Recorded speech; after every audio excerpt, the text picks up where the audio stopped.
Welcome back to another Midnight Who Show review, and it's time for Moon Knight Week. Tonight I'm going to be reviewing another complete collection of Moon Knight comics, this time the series by Jeff Lemire. I really enjoyed this run of Moon Knight.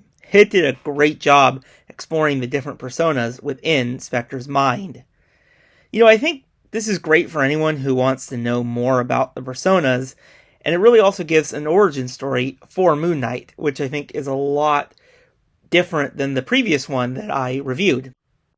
The art in this run is just absolutely brilliant. I think it's also a great choice to have a different art style for each persona. It gives each of them a very distinct feel to it, and it also really helps you identify which persona you're currently following, especially during that middle part.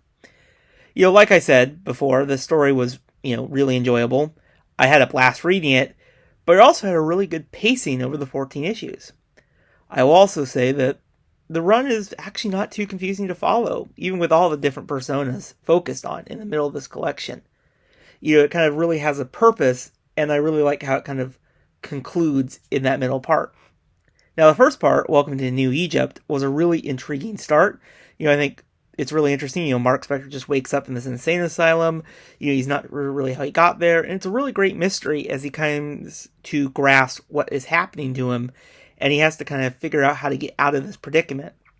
The second part, Incarnations, is really that main exploration of all his different personas.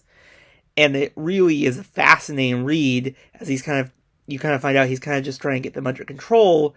And we kind of see a very similar amount of characters in each of these personas, and it's interesting to see the differences. The third part, Birth and Death, was a satisfying conclusion.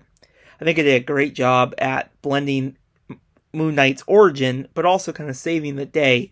It actually had a really great pacing to it, and it didn't feel too confusing. I also think, like I mentioned, this book has some great characters, and they're really well developed. Overall, this was a great exploration of Moon Knight. I think this is a perfect read for anyone who really wants to know more about the character, or if you're a fan of Moon Knight and you haven't read this one, definitely check this one out. And if you have read this one, this complete collection, let me know your thoughts in the comments below, and I'll see you guys in the next video. Bye, everyone.